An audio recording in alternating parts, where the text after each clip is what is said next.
Memories of the Freebirds. Oh yeah, oh that's great.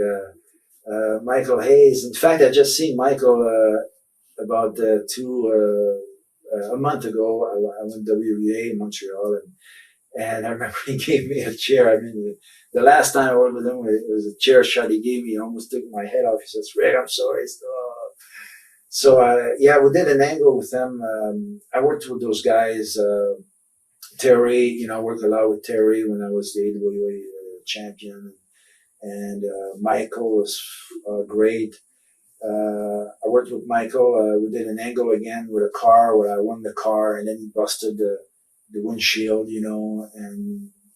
and those guys were fantastic. The three of them together was like what an idea. They really complemented each other, and the three of them were great workers, good creative guys, and good guys also outside of them. Were things very political when AWA and NWA started combining shows in the Northeast? Yeah, very. Yeah. I remember we were here in New York, in fact, and they had a meeting. It's funny because I was there that night. I was the world champion, and Rick was there, and they had the promoters from the South together, and Vern and putting ideas together, trying to stop, Vince Jr., and these guys were really, around the table, oh man, it sounded great, hey man, I came out of that meeting saying, oh man, we're really going to do it. And then, sure enough, outside, and I was like, you think he's going to do this? They were stabbing each other, so it was too bad because if they really would have, if what was said at that table would have been a shoot, I mean, in the fact that, hey, this is what we want to do and this and that, and we're going to do it, it could have worked.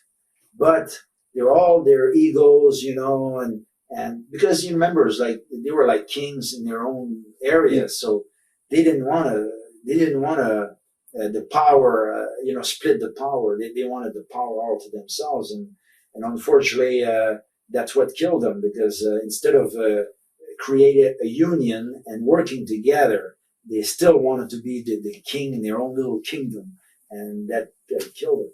What are your memories working with Jumbo Tsuruta? Jumbo, oh man.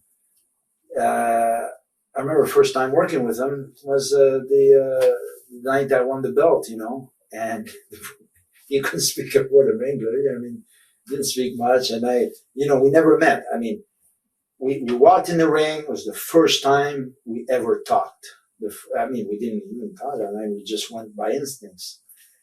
And so it's something because you're used to communicate maybe before the match or during the match with him and I, so we just went on our craft and on respect, and I really enjoyed them, and we created a special bond, because we had a really good match, and end up working a lot of times because when I went to Japan, working against each other. And then we got married about the same time. I remember when I brought my wife to Japan, and he also was in the process of getting married, and we didn't see each other much, but there was a special bond between him and I, and a lot of respect. And when I heard of his death early, I was very saddened, he's a good man because he was very powerful in Japan, he was a guy that was going to take Giant Bob's place, and very powerful, but yet humble guy. Memories of WrestleRock. Oh, Christ. It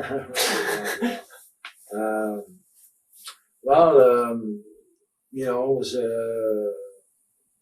an episode that, everybody was trying to do something different. The idea was good, but it just didn't work out as good as expected. Memories of your series with Stan Hansen. Oh, Stan, man. I remember Stan back in '75 in Texas. Him and I, he was just starting, and so was I. And we had some matches. Sometimes they asked us to go in a half hour Broadway. And we go out there and just beat each other up. I mean, and just boom, boom, boom, and worked hard and this and that. So when when I went to Japan, and in Japan he was like a god there, still is. And I worked with him there. Nothing, I had a lot of respect for him, and we had a special thing because we knew each other, before it started, and we really enjoyed spending time together. But when I went to Japan, I mean, because Stan was all business. I mean, you do this, okay, in the ring, man. This guy, you better, keep your ground because this guy's gonna eat you alive. And I remember we were when we first went. Tom Zink and I, there was a tag team tournament, and Tom and I, we were kind of, what in effect we had there also in Japan. I mean, we were supposed to go there and, we're going to, go there half-ass deal, but after a couple of matches, the promoters really got excited about, the whole thing, our looks and all that. And we really got over, and we were working that night against Stan and Ted DiBiase. And, of course, Stan thought that they were going to beat us, take over. So we're talking about the match, during the day. Okay, yeah, we're going to do this. And Stan was being very generous, yeah, you can do this and you can do that. So all of a sudden, we go that night to the building and they say, no, look, double DQ, and, oh, yeah. And then they asked us, listen, we have some plans for you guys, we'd like for you to come back and maybe at the end of the tournament, maybe, we could do something, and, oh, yeah, sure, So we go to the ring first, So I tell Tom, Tom, you better take your jacket off now. I said, I could see Stan coming, the finish has been changed, So, man, we took our jacket off, and then Stan walked right in, and bam, bam, bing, bam, bam, and we had to fight for our life that night, I mean, he was hot, and I mean, we just, but we stayed toe to toe, and that's how he was. I mean, he was business, but it didn't hurt anybody. But if you wanted to look good, you had to work for it. So, so Stan, when the AWA, the decision came that I was going to leave, when Stan's name came up, I mean, I was a strong ally.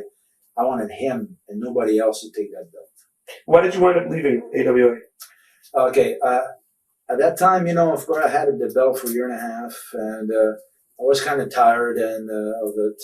I didn't have any fun with that because I didn't like, Vern was a hard man to work for because Vern made things hard for nothing. He was not a pleasant man to do business with, and he had his ideas, and he didn't have an open mind about anything.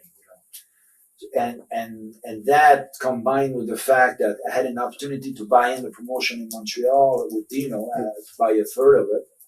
For me, it was like a dream come true, being a promoter and being in my hometown and all that.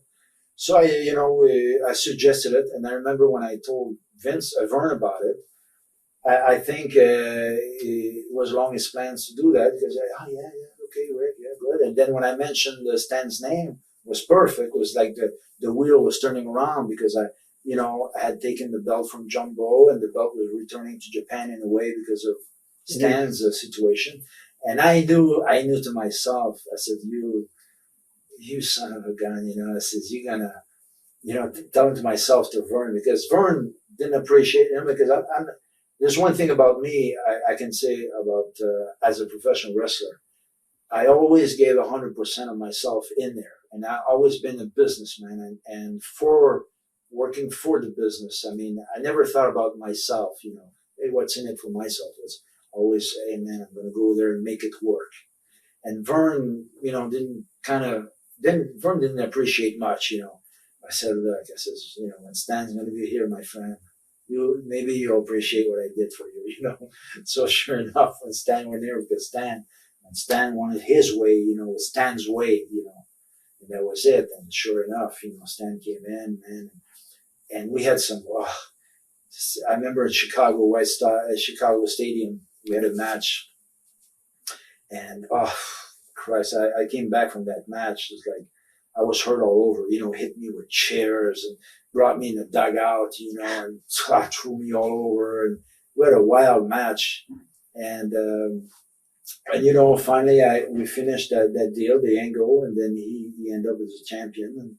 And sure enough, they had some tough time with him because Stan was an yes man. I mean, not that I was, but like I said, I was the champion, and I was happy with what I was getting, and I wanted to make it work their way.